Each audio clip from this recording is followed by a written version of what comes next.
Hi all, இன்னைக்கு என் பையனோட ஸ்கூலுக்கு தான் போகிறோம். இங்கே யூஎஸில் வந்து சம்மர் வெக்கேஷன் முடிஞ்சு ஸ்கூல் ரீஓப்பன் ஆகிறதுக்கு முன்னாடி மீட் த டீச்சர்னு ஒரு டே நடத்துவாங்க.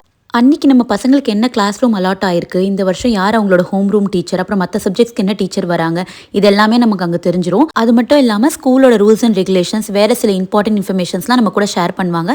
நமக்கு ஏதாவது டவுட் இருந்தால் நம்ம டீச்சர்ஸ் கிட்ட அன்னைக்கு கேட்டு கிளாரிஃபை பண்ணிக்கலாம். இதனால ஃபர்ஸ்ட் டே பசங்க ஸ்கூலுக்கு போகும்போதே டீச்சர் கிளாஸ் ரூம் எல்லாம் தெரிஞ்சு ப்ரிப்பேர்டாக போவாங்க. அந்த இயருக்கு தேவையான ஸ்கூல் சப்ளை திங்ஸ்லாம் நமக்கு முன்னாடி லிஸ்ட் கொடுத்துருவாங்க. அதையும் வாங்கி எல்லாத்துலேயும் நம்ம பசங்களோட நேம் எழுதி லேபிள் பண்ணி நம்ம கொண்டு போய் அன்னைக்கு கொடுத்துடணும். ஸோ தட் பசங்க டெய்லி அதை தூக்கிட்டு போக வேண்டாம். இதான் இந்த இயர் என் பையனுக்கு அலாட்டாக இருக்க கிளாஸ் ரூம். அது மட்டும் இல்லாமல் அவனோட ஹோம் ரூம் டீச்சர் ஒரு இந்தியன், அதுவும் வந்து தமிழுங்க. அது ஒரு சின்ன ஆனந்தம் எங்களுக்கு. கொஞ்சம் டிக்ளரேஷன் ஃபார்ம்ஸ்லாம் பேரண்ட்ஸ் சைன் பண்ண வேண்டியது இருந்தது.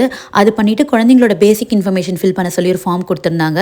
அதெல்லாம் பண்ணி முடிச்ச பிறகு அவங்களும் அந்த ஸ்கூலோட டீட்டெயில்ஸ், காண்டாக்ட் பண்ண வேண்டிய மெயில் ஐடி, அவங்கள பற்றின இன்ட்ரடக்ஷன்லாம் கொடுத்தாங்க. இது வரைக்கும் என் பையன் ஸ்கூல் கேன்டீனில் வந்து பேசிக் பேக்டு ஃபுட்ஸ் தான் இருக்கும். பட் இந்த வாட்டி வந்து ஃபுல்லாக குக்டு ஃபுட், லஞ்ச் வந்து ஹாட்டாக சர்வ் பண்ண பிளான் பண்ணியிருக்கோம். அதுக்கு மெனுவும் இருக்குது. உங்களுக்கு வேணும்னா வந்து நீங்கள் ஆர்டர் பண்ணலாம்.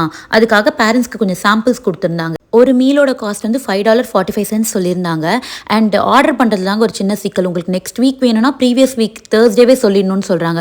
நமக்கு காலையில் தான் முடியுமா முடியாதான்னு என்னைக்காவது அர்ஜென்ட்டுக்கு ஆர்டர் பண்ணுவோம். பட் இப்படி ப்ரையராக ஆர்டர் பண்ணணும்னு சொல்கிறது வந்து அதுதான் கொஞ்சம் இடிக்குது. அப்படியே இங்கேருந்து கொஞ்சம் கிராசரி ஷாப்பிங்லாம் முடிச்சுட்டு வீட்டுக்கு போகலான்னு பிளான் பண்ணோம். பட் ஆனால் மணி 7 ஆனாலும் சூரியன் உள்ளே போக மாட்டேன்னு அடம் பிடிச்சிட்டு இருந்தாரு. செம வெயில். ஸோ டேரெக்டாக வீட்டுக்கே போகலான்னு கிளம்பிட்டோம். தேங்க்யூ ஃபார் வாட்சிங்.